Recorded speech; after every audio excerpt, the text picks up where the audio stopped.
Todo lo que quieres está al otro lado del miedo. Hoy estará con nosotros la doctora Marian Rojas Estapé en un nuevo podcast.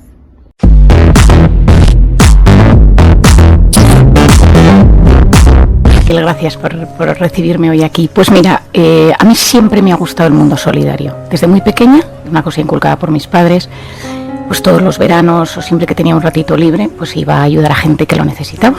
Y entonces, pues residencia, ancianos y con el colegio, gente que está sola, Navidad me llevaba yo pues dulces, acompañaba a la gente mayor que no tiene a nadie, que pasa la Navidad sola, etcétera, ¿no?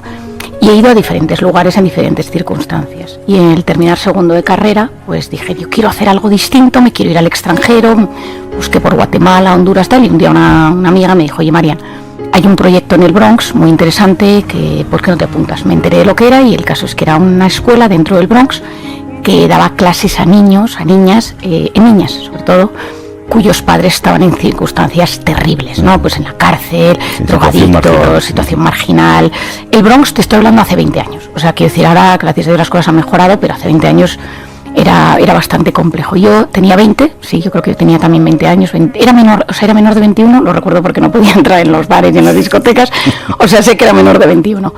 Y entonces, por la mañana iba a la clase, yo daba clase de ética y hablaba de la honestidad, la sinceridad, la amistad, el amor a las niñas, y cada cual me iba contando su historia y me las conocía todas y todas las historias me encantan. Encima yo tengo muy buena memoria para las personas y para las historias. Y al mediodía había una especie de recreo y yo me iba siempre a un deli que había cerca de ese colegio, José, que se llamaba el dueño, entonces me atendía y entonces me compraba un sándwich, un zumo, lo que fuera, ¿no? Y entonces uno de los días que iba para allá, me acuerdo que era un día gris, había llovido y tal, 3 tipos con regular pinta me pararon por la calle. Y entonces yo en ese momento, ¿quieres droga? No sé qué tal. Entonces pánico aterrador, no existían los móviles ni los WhatsApps ni nada. Y yo en ese momento, pues yo tengo un hermano que murió, que tuvo un accidente y que murió, que se llamaba Quique. 2 años. 2 años. Y entonces yo a Quique le pido todo, le pido que me proteja siempre y recuerdo en ese momento decir, Quique, sácame de aquí, o sea, quiero decir. Y entonces me dijo, ¿quieres droga? No sé qué tal. Y dije, no. Y entonces me acuerdo que le dije, yo es que la consigo por otro lado. Entonces cosas del miedo que te lleva a decir cosas que no tienen ni pies ni cabeza porque no jamás me he drogado. Y menos, como parecía esa frase, consigo la droga por otro lado. Y salí corriendo y me marché. Ahora que conozco pico de cortisol, estuve 2 días completamente alterada. No le conté nada a mis padres ni a nadie. Y al cabo de unos días volvía yo a ver a José, al deli. Estaba caminando por la calle y de repente un tipo se me acercó y me dijo, oye, quiero hablar contigo y tal. Y a mí su cara me sonaba, porque yo todos los días a estas niñas les venía a buscar su hermano, su primo, su padre y tal. Entonces me sonaba la cara y yo sé cuando he visto una cara. Le dije, hola, hasta luego, y me dijo, quiero hablar contigo. Y de repente me acordé que era uno de los 3. Le dije, déjame en paz, por favor, que no te he hecho nada, déjame en paz. Dijo, no, que quiero pedirte perdón porque te noté muy asustada. Entonces, claro, en ese momento tú tienes 2 opciones. O creerte que te está pidiendo perdón, o pensar, este tío me va a hacer cualquier cosa y yo parezco tonta, ¿no? Y entonces le dije, déjame en paz y no sé qué tal. Y entonces de repente en un momento dado me dijo, es que necesito dinero. Y le dije, ¿para qué? Dice, porque mi novia tiene que abortar y no tenemos dinero y tal. Y entonces yo me paré y me empezó a contar su historia. Y en ese momento me dijo, llevo 10 años con ella, es la persona a la que yo más quiero, pero no estoy preparado, ella tampoco y tal y cual. Y tengo miedo y pues no sabemos qué hacer y tal. Y para hacerte la historia corta, porque es una historia muy larga, pues la conocí a ella, estuvimos hablando y ellos los 2 tenían muchísimo miedo, se querían. En el fondo había muchas ganas de tener ese bebé, pero les daba pánico la situación porque los 2 estaban sin trabajo. Entonces yo, pues como yo trabajaba, estaba en Nueva York, conocía gente, pues pedí que él sabía de electricidad, que le contrataran en una empresa. Ella empezó a hacer cosas de limpieza, no sé qué tal. Y esa niña nació y se llama Marian. Bueno, es que no tengo redes, te sorprenderá. No tengo redes, me lo llevan. No puedo, me muero, no lo soporto, me abruma.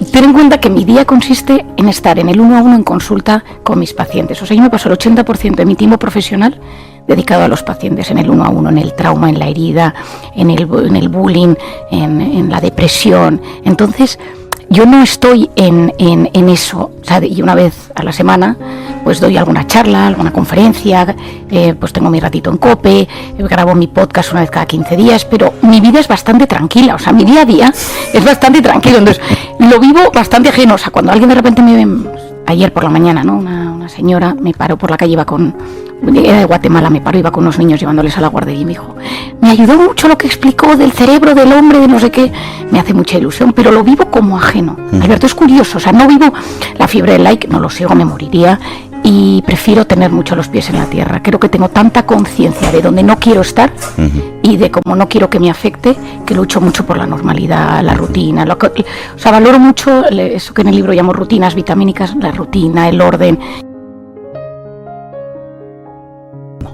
Bueno, nos hemos convertido en adictos a la irrelevancia, es decir, nos importa muchísimo lo superficial, lo sentimental, lo sensacionalista, y nos cuesta mucho lo profundo, nos cuesta mucho lo complejo. Nuestro cerebro, en el libro dedico un apartado grande a la corteza prefrontal, que quiero que sea la gran amiga de nuestros oyentes a partir de ahora, que es esa zona que nos ayuda a profundizar, a pensar, a frenar, a meditar, a empatizar. Eso es corteza prefrontal. La corteza prefrontal no tiene una capacidad infinita, se va gastando a lo largo del día. De hecho, dibujo una pila, una batería, ¿no? Y nos vamos desgastando, y entonces hay un momento dado que nuestra pila no da para más y estamos agotados, y entonces nuestra pila, nuestra cabeza, que no puede, que está sobreestimulada, que está llena de distracciones, te pide lo fácil, lo superficial, no te pide profundidad, no te pide el editorial largo, no te pide la noticia. De hecho, hay un estudio muy importante en todo el tema que le dedico un capítulo del fast, meterle fast a los audios, fast a los vídeos, a YouTube, a las pelis, para llegar las películas. A las películas. Es que yo cuando me entré en el fast watching, en el fast hearing, en todas estas historias, de repente te empiezas a dar cuenta, y hay una persona que lo ha investigado en Estados Unidos y ha dicho, vale, es como si tú vas a un restaurante y te comes a toda velocidad una carne. No te has enterado si la salsa tiene algo. No has percibido los detalles. Es decir, la velocidad te deja quedarte con el grueso, pero te pierdes los detalles. Y quizá lo más especial de la vida son esos pequeños detalles. O sea, a todos nos gustan esos detalles. Pero cuando eres adicto a lo irrelevante, cuando eres adicto a la tendencia, cuando necesitas dopamina a todas horas, tu cerebro ya llega a un momento que no te pide. Y no puede, o sea, es que no puede. Entonces, tú ves una noticia, el otro día veía yo las noticias, ¿no? Y pues conozco al periodista que las estaba dando en la televisión, y entonces le pregunté, le dije, oye, no puede ser, qué horror. Le mandé un WhatsApp. Todo sea malo, ¿no? Todo sea malo, y todo dura 10 minutos. Entonces mata a alguien, Putin ha hecho, no sé qué, todo malo, 10 segundos, todo malo, todo malo. Y le digo, danos un minuto, bueno, un minuto, que es una barbaridad, dame 5 segundos para recuperarnos de esa mala noticia. Y dice, lo que nos piden es eso. Y digo, qué drama, porque cada vez te aturdes, el cerebro se aturde. Pensamos que somos nativos digitales en la velocidad y en la hiperestimulación, y lo que nos estamos dando cuenta, los que nos dedicamos a esto, es que se está abriendo una degradación cognitiva, y cada vez cuesta más leer, cada vez cuesta más pensar, y esa crisis de atención, y esto tú lo vas a entender perfectamente, Alberto, cuando tú tienes una crisis en algo, crisis de COVID, crisis de pandemia, crisis de peste, da igual lo que sea a lo largo de la historia, necesitas gente muy lista, que piense muy bien, que se reúna con gente que piensa de estos temas, que puedan leer sobre cómo en otras ocasiones se ha resuelto, y que tomen decisiones. Esas son funciones de la corteza prefrontal. Una corteza prefrontal bloqueada anula la capacidad de salir de esta crisis, y eso es lo que a mí me preocupa. Bueno, quizás es lo más importante del libro. El día que yo descubrí esto, que yo lo descubrí leyendo mucho, pasó algo muy gordo dentro de mí. O sea, como que fui consciente de que se abría un mundo entero de divulgación, de entender el ser humano. Vamos a ver, lo vamos a explicar. Para yo llegar a esto, Alberto, le dediqué 1 año, porque necesitaba que mi hijo de 7 años lo entendiera. O sea, necesitaba que esto se pudiera entender. Nuestro organismo busca constantemente el equilibrio. Es decir, nosotros necesitamos vivir en equilibrio. El pH, la temperatura, el sodio, el potasio, el azúcar. Cada vez que hay un desequilibrio, nuestro cuerpo tiene mecanismos internos llamados hormesis para buscar ese equilibrio. Porque si yo me tomo 20 donuts, pues mi cuerpo tiene una hiperglucemia, y si no funciona bien mi páncreas o mis niveles de insulina, yo me puedo enfermar gravemente, incluso morir de una hiperglucemia, ¿no?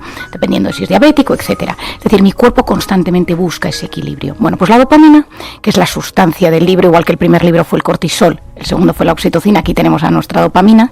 La dopamina es una hormona maravillosa, es la hormona del placer. Históricamente, esta hormona ha ayudado siempre a 2 grandes placeres de la vida: el sexo, la reproducción y la comida. Tiene que ser importante y fuerte para que estemos hoy aquí, porque si no, nuestros antepasados habrían dejado de comer y de reproducirse. Por lo tanto, es buena, es una hormona que estimula, y que es un neurotransmisor que estimula las neuronas y las excita, y les ayuda a repetir esos procesos. Por eso la dopamina genera hábitos. Como me gusta esto que hago, genero hábitos. Los hay buenos y los hay malos. porque el cerebro recuerda lo que le calma y lo que le excita. Si a mí me calma cuando estoy solo ver una serie, mi cerebro me recuerda que cuando estoy solo quiero serie. Si cuando estoy ansioso mi cerebro me pide hamburguesa, no me pide brócoli, me pide hamburguesa, me pide azúcar, me pide hidratos de carbono, me voy acordando. Entonces, ¿qué pasa? Que este sistema funciona a través de esa dopamina que se libera entre las dos neuronas. Esto fue descubierto, este espacio sináptico que se llama, por Ramón y Cajalies. Llega el estímulo, se libera la dopamina en ese espacio entre las dos neuronas y todo depende de la cantidad de dopamina que hay en ese espacio. Todo esto funcionaba muy bien hasta que llegaron las drogas y hackearon el sistema. Se dieron cuenta que había maneras de manipular la cantidad de dopamina que puedes tener entre las dos neuronas. Entonces, ¿qué sucede? Que si tú dejas libremente esa dopamina estimular neuronas eternamente, constantemente y de forma masiva, llega un momento que las neuronas mueren. Y cuando empiezan a morir comienza la adicción. ¿Qué hace el cerebro para protegerse? Dos cosas. La primera es que en la neurona siguiente, la neurona que está recibiendo la dopamina tiene unos receptores y lo que hace es esconderlos. Dice, escóndete y así no transmites la información. Pero a mí me gusta la droga, el tabaco, da igual, el alcohol, como dice Raúl, el alcohol peligrosísimo, el alcohol, la cocaína, etcétera. Entonces consumo más para sentir lo mismo. Esto es importantísimo. Mis receptores se han escondido y por lo tanto yo necesito más dosis. Y lo segundo es que como mi cerebro sabe que el exceso de dopamina es malo y que puede enfermarme, ¿qué hace? Intenta equilibrar ese exceso de dopamina, igual que cuando tú tienes un exceso de glucosa lo hace a través de la insulina. ¿Cómo lo hace? Al otro lado, ¿quién hay tirando del otro lado para equilibrar ese exceso de placer? El dolor. Y empieza a aparecer dolor.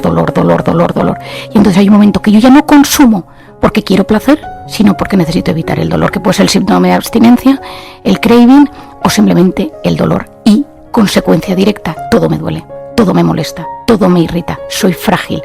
Todo el mundo dice que esta sociedad de la fragilidad, aquí lo tenemos, una sociedad adicta al placer, una sociedad en busca constante de la dopamina, se convierte en una sociedad intolerante al dolor, al malestar, a la ansiedad, a cualquier cosa que me irrita o que me aburre.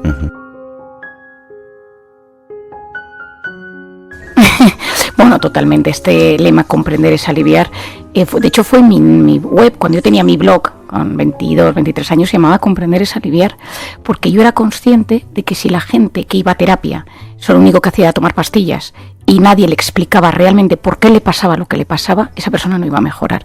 Y me empeñé, me obsesioné, entre comillas, en ayudarle a la gente a entenderse. Entonces, cualquiera que viene a mi consulta sabe que yo saco folios, los tengo todos recicladísimos y tal, y entonces cojo folios y voy dibujando las cosas. Digo, esto te pasó por esto sucede por esta historia, tal. Y entonces a la gente le explico por qué tiende a elegir ese tipo de parejas, porque es hipersensible, porque tiene tintes agresivos, porque es una persona que tiene momentos de bajón, o bioquímicamente, o emocionalmente, o por su historia biográfica, o por cómo su cuerpo somatiza.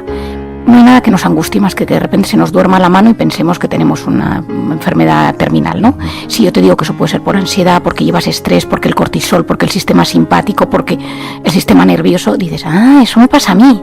Entonces, una de las cosas que cuando yo empecé con todo esto de la psiquiatría, bueno, yo quería ser psiquiatra, y en de los tiempos empiezo medicina, y me acuerdo un día diciéndole a mi padre, papá, yo lo que quiero hacer es prevención. Igual que hay prevención del cáncer de próstata, del cáncer de mama, de problemas cardiovasculares, ¿por qué no hacemos prevención de salud mental? Está cada vez surgiendo más problemas de salud mental. Yo iba viendo, escuchaba a mi padre lo que me contaba, leía alrededor y yo decía, ¿y si hiciéramos prevención? Y para mí la prevención es bajar a lo más sencillo posible, sin quitar rigor, todo el tema del cerebro, de lo que se va sabiendo. Y como este libro me ha costado mucho, porque hay muchísima información ya, hay muchísimos temas, pero complicado en el libro. Mi marido lo iba leyendo y me decía, todavía es muy complicado, hay que bajarlo. Yo, que no puedo bajarlo más, le decía yo. Y llegar a la prevención. Y cuando llegas a la prevención, una de las cosas que sucede es que te comprendes. Y hay un alivio enorme. Y ya no solo te comprendes, tú comprendes al de enfrente. Si tú sabes que una persona, esto lo explico en el libro, cuando una persona tiene depresión, se habla mal. Su voz interior es, no puedo, no voy a salir, nadie me entiende, me siento solo, y quizá morir sería la solución. Una de las cosas que sucede cuando mi voz interior es negativa es que yo interpreto, esto está neurocientíficamente demostrado, que los demás me hablan mal. Es decir, que los demás a mí me están tratando mal, me están juzgando, me están tratando mal. Entonces, ¿qué pasa? Que da igual lo que tú eres un familiar de una persona con depresión y dices, es que da igual lo que le diga, que no me entiende, que piensa que le estoy atacando. No, es que su cerebro ahora mismo está impedido para poder, para que el mensaje le llegue de forma sana. Entonces, comprender es aliviar. Y esta niña Paula, o esta chica, pues todas las personas que sufren cualquier tipo de tema de salud mental o cualquier tema neurológico, no hay nada como entender, y que los del entorno busquen entender lo que le está sucediendo. Bueno, es que de hecho así se llama el primer libro, que cuando yo muchas veces pienso que si ahora lo volviera a escribir no le pondría este nombre, porque yo lo escribí para mis 4 amigos y mis pacientes, o sea, mis expectativas eran muy moderadas. De hecho, cuando el libro empezó a vender, la gente me decía, pero ¿cómo le has puesto este título? Y digo, mira, porque yo pensé que era una cosa para 4 amigos, o sea, y para mi gentecilla, pero nunca pensé que tuviera esta resonancia. Bueno, porque una de las cosas que yo soy una gran observadora, probablemente te diría que una de las características que más me identifican es que observo muchísimo, me quedo con las caras, los gestos. Si algo cambia, si algo no es esperable, si a un paciente mío le cambio la medicación y de repente en 24 horas pasa algo, o sea, yo solo observo. Yo puedo llamar al laboratorio, a la farmacéutica y decir, oye, este efecto, y me dicen, no, digo, esto es rarísimo. O sea, todo lo observo. No necesito, a diferencia de los grandes neurocientíficos a los que admiro y leo y divulgo, pero yo no necesito un número de casos de miles. Yo con un caso empiezo a investigar. ¿Qué pasa? Que cuando yo me voy al sudeste asiático, me meto en los burdeles, rescato a esas niñas y veo esa sonrisa, digo, pero bueno, pero ¿de dónde sale esa fuerza, no? Entonces, y luego por otro lado hay un tema que yo empiezo a investigar, que es la suerte. Porque hay gente que tiene buena suerte y hay gente que tiene mala suerte. Todo el mundo conocemos gente que dices, pobrecillo, qué mala suerte, lo que le ha pasado, y hay gente que dices, pues que todo le sale bien. Y entonces me interesó muchísimo. Hay una frase que dice Séneca, que es la suerte es donde confluyen la preparación y la oportunidad, ¿no? Entonces, prepararse, porque cuando te preparas percibes mejor las oportunidades, y eso me gusta. Pero también es verdad, que está científicamente demostrado, que cuando hay optimismo en la vida, que cuando tú te ilusionas, hay una área del tallo encefálico, que es el sistema reticular, que hace que eso de lo que te estás ilusionando pueda aparecer cerca. O sea, si tú de repente quieres encontrar un trabajo en una cosa específica y empiezas a decir, yo quiero encontrarlo, lógicamente no es un tema mágico, pero tu cerebro lo busca, lo ve. O sea, si tú te pones, yo siempre cuento un ejemplo de hace unos años, que estaba con mi marido cenando y dije, vamos a ver una serie buena. Puso 5, ninguna me gustó. Y a la 6ª me encantó. Y digo, bueno, pero qué serie más buena, nadie ha hablado de esta serie ningún día. Y al día siguiente en la parada del autobús, cuando me iba a subir al autobús, la marquesina y el autobús anunciaban eso. Puede ser que lo hayan puesto por mí, puede ser, pero lo lógico es que yo el día anterior no me interesaba. Por lo tanto, el cerebro es muy agradecido. Y esto que me cuentas de esta persona de Manuel, que tanto ha sufrido, me voy a contar una anécdota que me pasó, porque a mí estas cosas me impresionan, también con un venezolano. Yo en mi casa hay un parking inmenso que es un parking de muchísimos edificios y tal, ¿no? Y muy grande, con muchas plantas y tal. Y entonces por la noche hay un vigilante de noche. Y hace pues unos meses llegaba yo de un viaje con los niños, y entonces llegué con los niños y tal, y entonces mi marido fue a aparcar el coche lejos y yo me quedé con los 4, el pequeño estaba dormido, lo llevaba yo en brazos, la maleta, y un tipo salió de la garita y me dijo, le ayudo, hija, y pues qué amable, se me lleva las maletas y hasta el ascensor. Entonces me llevo, buenas noches, que descanse, y subo, y mi marido no subía. Bueno, yo acosté a los niños, les puse el pijama y tal, y eran las 12 o 1 de la madrugada. Ya sube mi marido y dice, tienes que bajar a hablar con el de la garita, tienes que hablar con él. Y digo, ¿qué ha pasado? Bueno, el caso es que bajé a hablar con él. Y entonces un tipo venezolano, una situación similar, huye del país, huye andando, porque intenta irse a través de México a España, por una serie de razones muy largas de explicar, y en un momento dado ve que no puede más y decide suicidarse. Y coge en uno de los poblados, coge una cuerda y prepara el tema para el suicidio. Dice, yo ya no puedo más, me he venido solo, bueno, una historia muy dura. Y entonces cuando está preparándolo todo, alguien dice que ha conseguido datos y pone mi podcast, y alguien dice que ha traído mi libro desde Venezuela, y lo empieza a leer. Y entonces él empieza a oír el sentido de la vida, el sistema reticular, el sufrimiento, el superar, y entonces él deja la cuerda, se sienta y escucha, y dice, yo tengo que ir a España y buscar a esta chica. Y entonces él se dedica a escucharme por las noches, un tío que está en una situación, vive en un colchón, en no sé dónde, bueno, igual que pues ya me he metido en la historia, lógicamente, y le estoy ayudando. Y entonces cuando oye mi voz, buenas noches, dice, no puede ser, porque él estaba sustituyendo a un amigo del venezolano que ese día estaba enfermo. No, él solo iba a estar allí 48 horas. Es una cosa, como dices tú, hay cosas que no se explican, no sabemos si es energía, no sabemos qué demonios es. Yo me abracé a él en mi línea, y yo me abracé a él y dije, déjame tu teléfono, o sea, hay gente que tiene una capacidad de resiliencia como Manuel, como estos, que es de admirar, y que los vemos decimos, olé. Bueno, para mí sí. O sea, es que yo considero que el amor es lo único que es capaz de salvar los peores momentos de dolor y sufrimiento. Pero puede ser el amor a uno mismo, la autoestima, el amor a los demás, la amistad, el amor de pareja, por supuesto, el amor a las creencias. Cuánta gente ha sobrevivido gracias a sus creencias, fueran las que fueran, ¿eh? O sea, quiero decirme Nelson Mandela, me da igual Tomás Moro. Y el amor, hay un amor que me apasiona, que es el amor a los recuerdos. Está científicamente demostrado.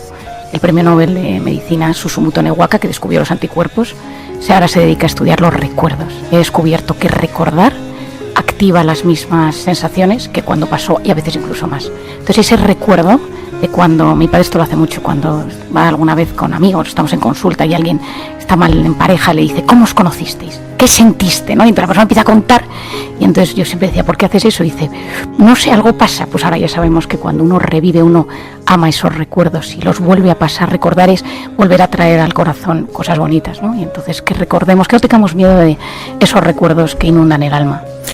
Si llegaste al final de este video, dale me gusta, comenta y comparte.